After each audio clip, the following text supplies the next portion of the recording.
over here. Hey, I'm good. How are you? I'm great. Did you do anything interesting this summer? Yeah. I did a lot of interesting things, and you didn't see all of them, but you saw more than I'd like.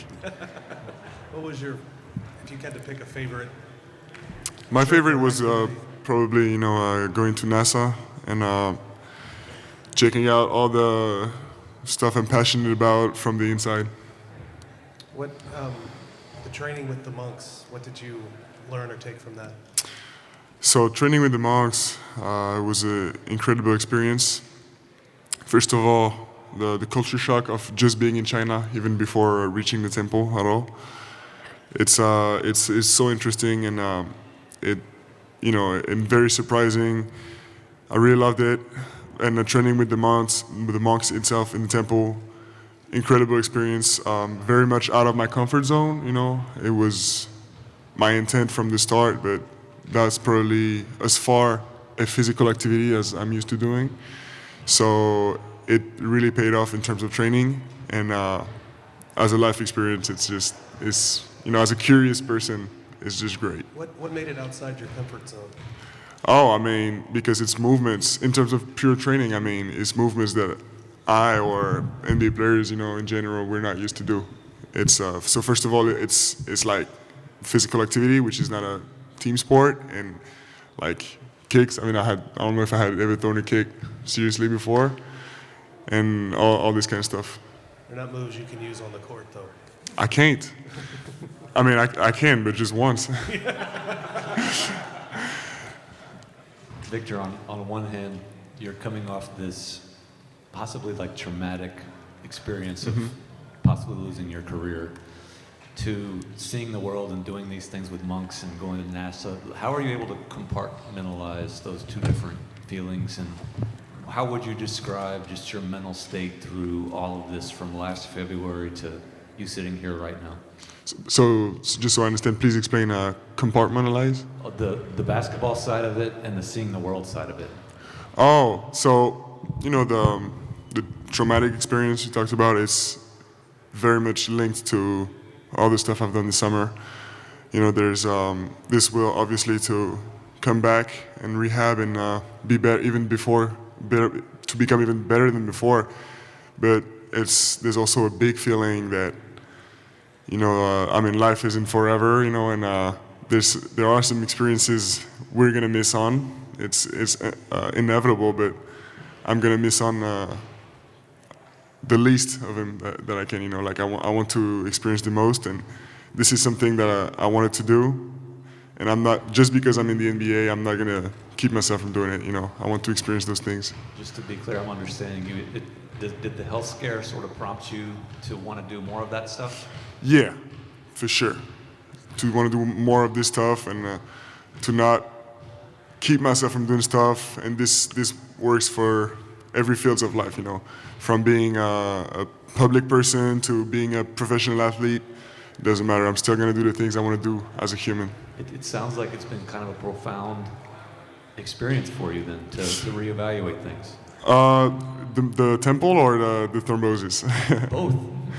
Yeah, of course. I mean, it's life changing.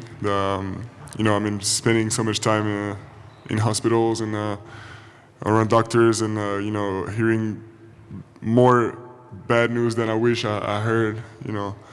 Of course, it's as you said, it's traumatic, but in the long run, I think it's going to be very beneficial because even though I don't wish it on nobody, it makes you understand lessons that nothing else could have made you understand.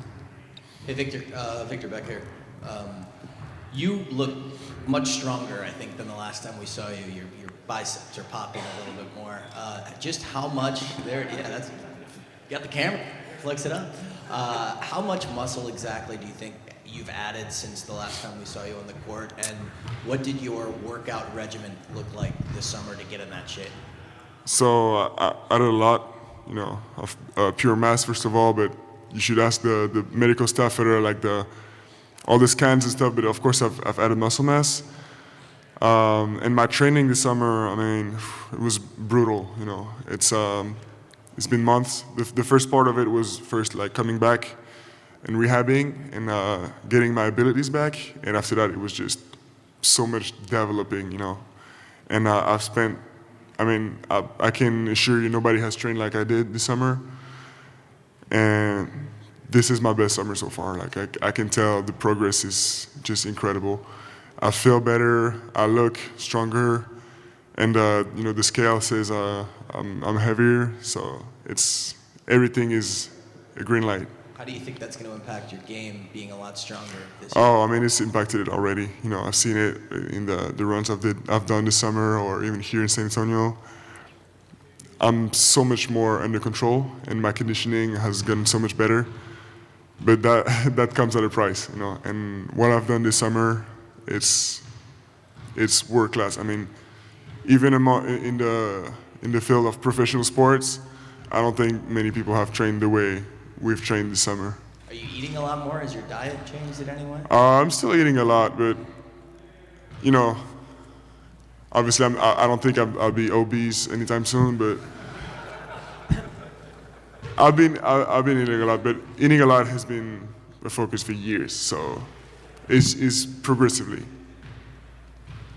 Victor, Vic, given the time off, do you feel like you need to play a little more in the preseason, or is it just going to be like it has been in the last couple of years?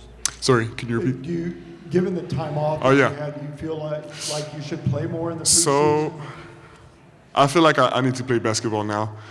Obviously, I played basketball almost all summer, but I've done on my body.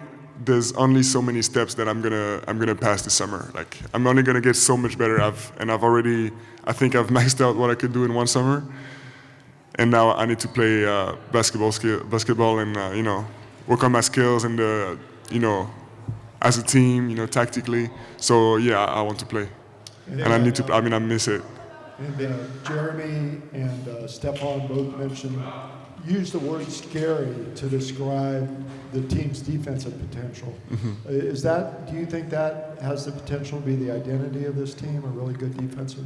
Oh yeah, of course. I mean, my goal is to set standards. You know, we've started to set them in here in the gym, but from the first game of the season, in preseason, this is a non-negotiable. You know, it's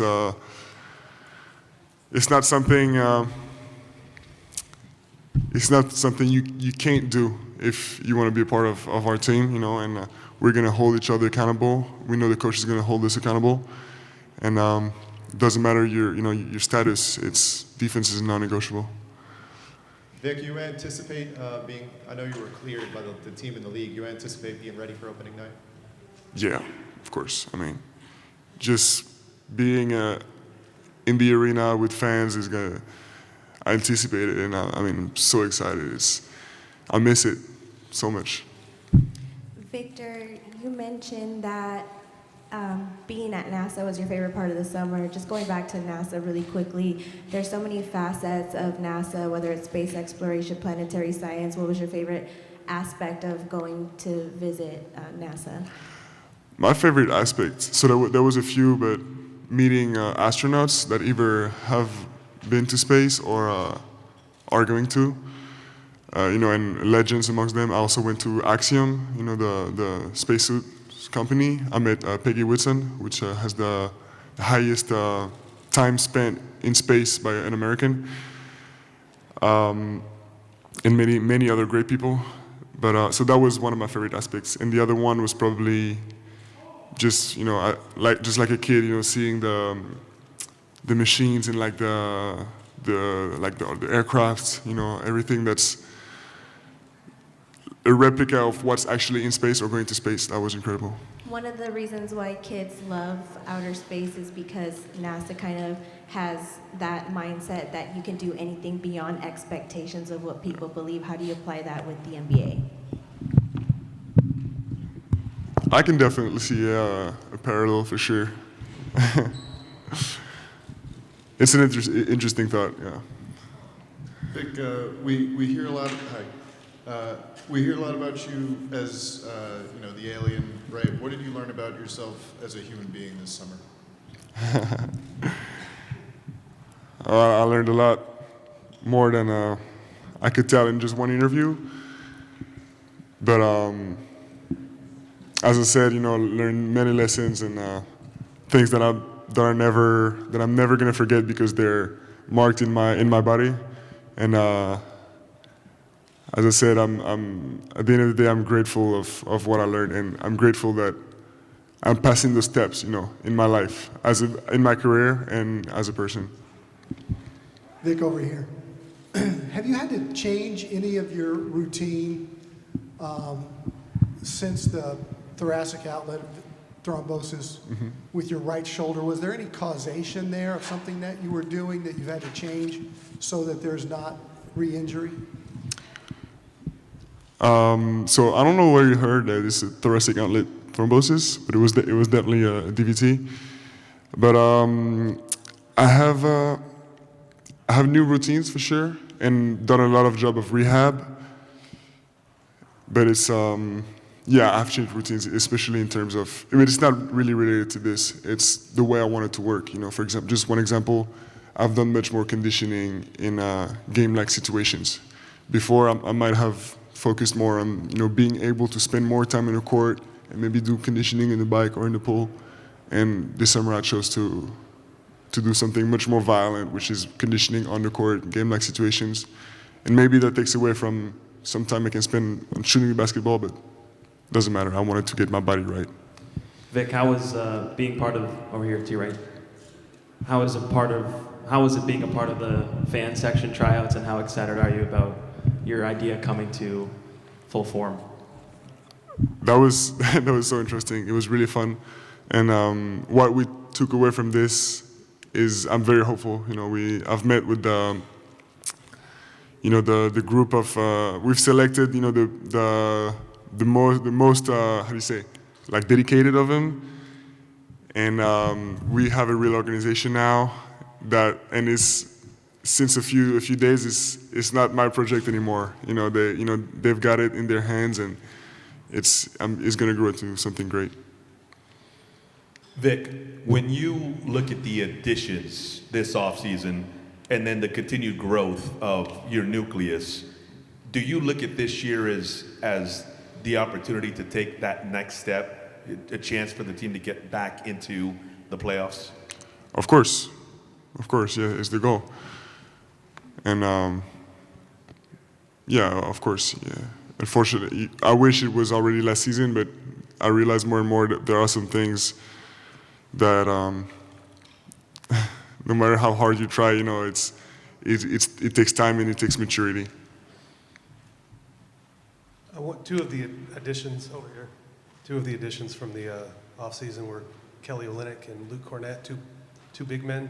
What do you make of them, and how might they make your life easier and the team's life easier? I mean, veterans, they know the league really well, and it's, they will have an important role for us for sure. I haven't gotten to play with Kelly yet, but Luke has been great here in the gym. Playing with and against him has been really interesting, and I know for sure both of them are gonna help us really much. Does it give you a little bit of maybe optimism that you guys can keep up the rim defense even when you're off the floor now that you've got Cornette here? Oh yeah, I mean, with Luke, it's not even optimism, it's necessity. It's our combination of both of us, but also whether he's on the court or not, or I'm on the court or not, we will need to have some of the best rim protection in the league, for sure, the best. Nick, having been cleared by both the team and the league, is there any lingering concern at all that this could recur, or what's kind of your long-term prognosis there? No, not at all. It's so medically there's no concern at all, and how to say, like, as my own personal worries, I'm way past that. It's been months since I've been feeling confident, as much in the movement as in the way my body works, my physiology. Yeah.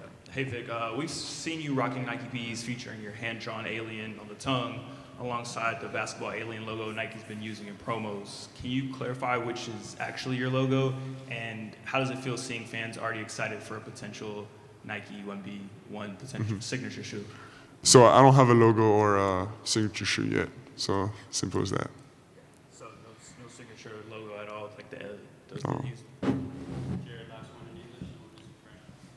Those of us who have gone to Japan, to go to China, you get this kind of perspective shift. And I'm wondering, as you spent your time there, you see how every day can be a little bit different than how we do things here. How did that shape the way you did your everyday practice when you came back here? And what lessons from that are you taking into how you even see your role as a basketball player? It definitely expands, my, of course, the vision of the world and makes you understand people better. But I don't know if I could tell you a specific phrase or lesson that I get from this, but it's interesting experiences that make you grow as a person in general. Bonjour Victor. Salut. Cet été, tu as passé du temps avec des légendes de la NBA, avec KG, avec Hakeem Olajuwon, tu as posté ça notamment.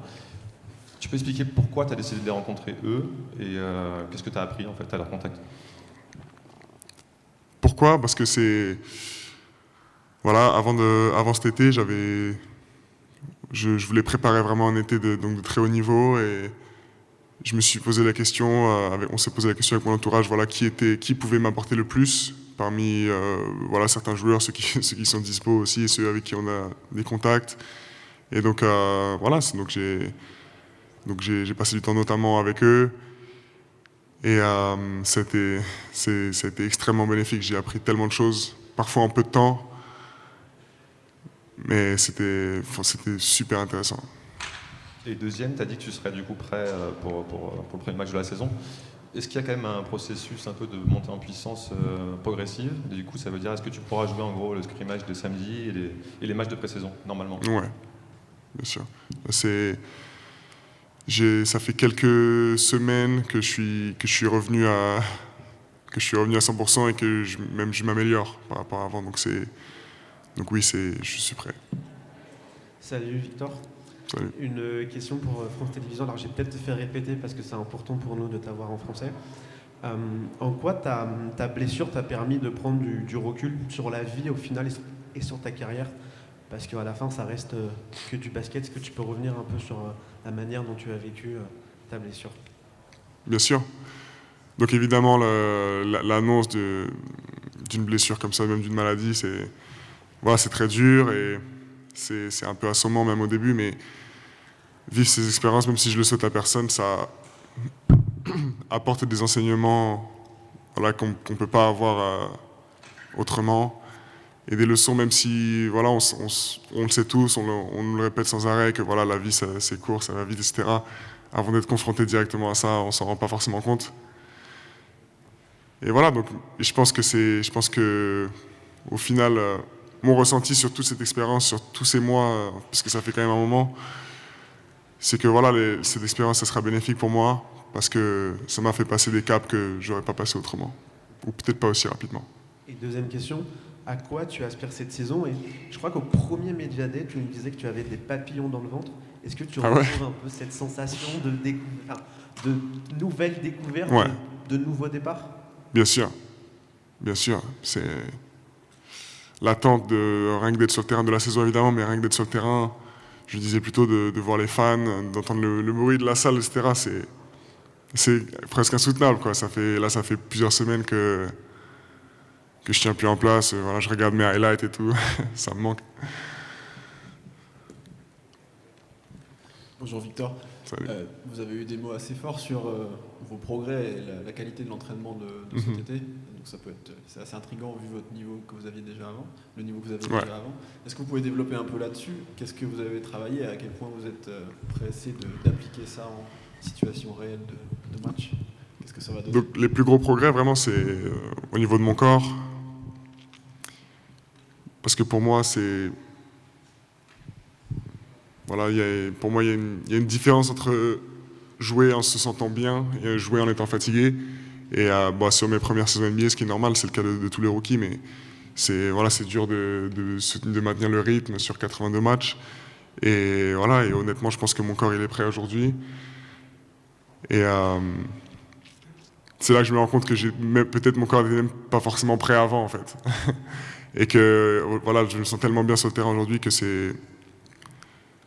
ça me rassure d'autant plus sur le travail qui a été fait cet été. C'était douloureux, c'était extrêmement dur. C'était vraiment en dehors de ma zone de confort, mais ça a payé. Quelques moves en plus dans votre équipe? Ouais, bien sûr. Ça, c'est toujours le cas. De toute façon, c'est toujours le cas, même si, en toute honnêteté, je m'inquiète pas. Et cet été, je me suis pas inquiété sur ma capacité à jouer au basket. Je sais que je sais jouer au basket. Et les progrès niveau basket que j'ai à faire, c'est surtout niveau, pour moi, tactique. Plus sélection de shoot, etc. Mieux connaître le jeu. Mais j'ai confiance en ma capacité à jouer au basket. Par contre, je sais que j'ai encore un potentiel inexploité au niveau de mon corps. Et je pense qu'on a, pour la période que j'ai eue cet été, je pense qu'on l'a exploité au maximum. Merci.